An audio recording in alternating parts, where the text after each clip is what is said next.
All right, so the other day we picked this thing up. This is a 2003 Trailblazer. We got it for 500 bucks. Now, why did we buy it for 500 bucks? Considering it's a rusty piece of crap. This right here, Trailblazers with the V8, they come with the aluminum 5.3. So the plan is to yoink that out, maybe sell off anything that we can make some money off of, and then scrap the rest and get a free aluminum LS. And then we got to figure out what we're going to put it in. The thought is either after having a little more fun at the big block, put it in Jack, might put it in the Monte Carlo, I'm not really sure. So we're going to try and get it fired up. It's been sitting for, geez, 4 years. And I did not plan on this, so I'm not dressed warm enough. Let's see if she'll roar to life.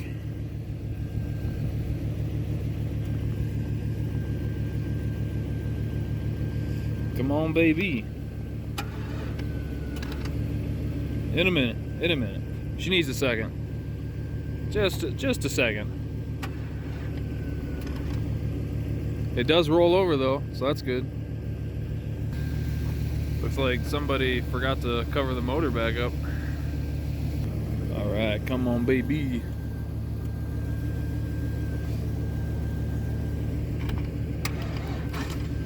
Oh.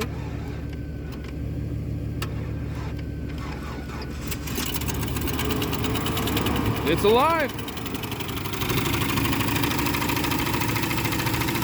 Got a dead cylinder.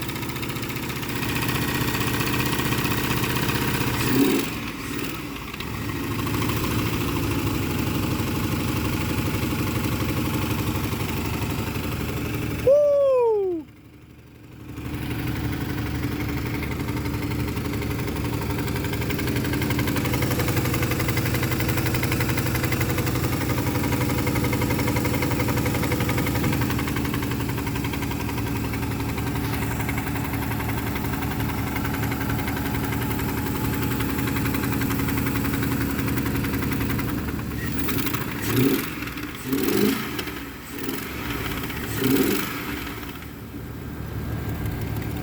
Yeah, it sounds like a couple lifters are stuck.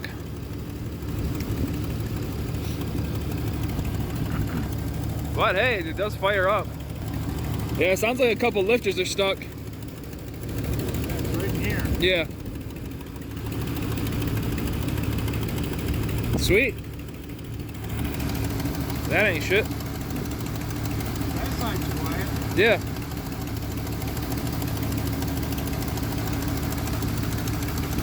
Yeah, I'm not worried about that. We can fix that. Oh yeah. Vents are getting cooled off anyway. More cleaned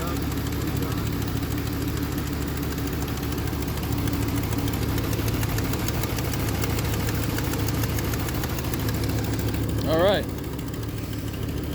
Cool. Now we just need to figure out what we're putting it in. So the obvious question here is, what are we going to put that 5.3 in? Now, I'm going to let you guys in on a little secret. The original plan for that was to put it in Jack Black, because going from the iron-headed big block to that all-aluminum 5.3 would drop about 300 pounds right off the nose of the truck. And that's still kind of what we're thinking on doing. I know it's going to make a lot of people upset, but we have a pretty good reason on doing that. And we're still kind of planning on doing that. It just might not happen until probably the end of this season. So I didn't really want the engine just sitting around, so that made me think, well, maybe I could throw it in the Monte Carlo. And real quick, to touch on yesterday's video, I was completely just bullshitting saying I was going to put a rotary in the Monte Carlo. A disappointing number of you guys thought that I was being serious. I thought it was obvious that I was just talking out my ass. Alright, that's it! Like, I have never even laid eyes on a rotary in person, and you think that I'm just going to start swapping it into this? No, not gonna happen. Now, that's not to say that I'm never gonna have a rotary car, because I actually would legit love to. I think they're sweet. It's just, it's not gonna be in this. But I would actually love to have a rotary car someday. But kind of back on topic, we'll try to be serious here, so I'm not bullshitting. I am thinking about putting that 5.3 in this. I've got the Turbo 400 here for this car. I need to go through it, put a brake and everything in it, all that good stuff. I've got right there is a good cam for it. Basically, I've just got a pretty good amount of stuff just acquired, accrued, accumulated over the years. The only thing I would really need is a better drive shaft, fuel system, converter. That's kind of it. I got a tubular core support for it. I've got a Kirky that I need to toss in this thing. Still have the 85.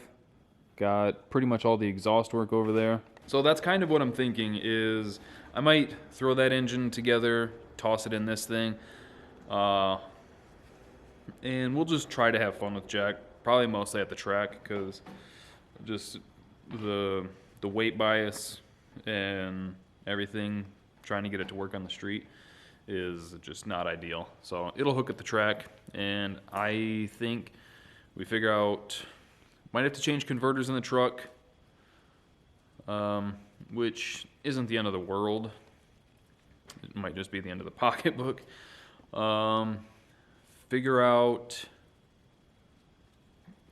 try to get the engine just dialed in more, and because I genuinely think that on motor that thing should run high 11s, and so something's not happy there, and again that could all go back to the converter, but there's just, it sounded like the engine was kind of laboring, so we need to figure that out. And I do think that before we pull it apart and give in to the devil's influence of an LS, we need to get that truck in the 10s. One way or another, we might have to convince Herb to come back out and help us go through everything, make sure that the carbs are set. I know he's more of a Holly guy. We still have those junky Edelbrocks on it. Maybe convince Brandon to come up and just double check the flow of the nitrous and everything. It's tough because I don't want to buy a bunch of parts for it knowing that we're going to yank that thing out, and we might either sell the big block or put the big block in the S10. And if we put the big block in the S10, I want it to at least be running right, you know? So it's hard to bring ourselves to buy parts for it thinking that we might sell it. Because that thing really needs a good single plane and like a 950 carb on it at least. So yeah, that's kind of where we're at. And just for the record, the whole idea of putting an LS in Jack, that was Pops' idea to start with. That's not me, that's not my influence. He's just been around me and John and everyone, and he's like, hey, y'all got any of them LS's? So the deal popped up for the Trailblazer, and I was like, I mean, whether or not it actually goes in Jack, I'm going to get this. But yeah, I'd like to see the truck in the 10s before we pull it apart and make it go real fast. And then realistically, I think even down the road after we do LS swap it, it'll probably stay nitrous. Just because all the turbo stuff adds so much weight. Like sure, we could put the turbos in the bed and everything, but it's just adding a lot more weight that we don't need. I think the truck will do better as a nitrous truck. So that's kind of what we're thinking. Nothing's really set in stone, but that's really what we're thinking is we're gonna run the truck this year, try to get the number that we're after with it for just poops and giggles, and then probably next winter or in the fall sometime we'll swap it to LS. Let me know what you guys think. I'm sure that there's going to be a lot of you guys that are heartbroken that the truck's not going to stay old school, but again, this is all Pops' idea. He's the one who first said, let's LS it, and I'm kind of the guy who's like, man, I just don't want to give up and look like an idiot that we couldn't figure it out. So I think this year we're going to try to do a lot more testing with it and take it a little bit more serious perhaps, but ultimately still try to have fun with it. Because if you're not having fun, it's not worth doing, I think. So yeah, that's going to do it for today's video. Hope you guys enjoyed it. Thank you for all the support. Thank you for subscribing and clicking that bell. We'll see you next time.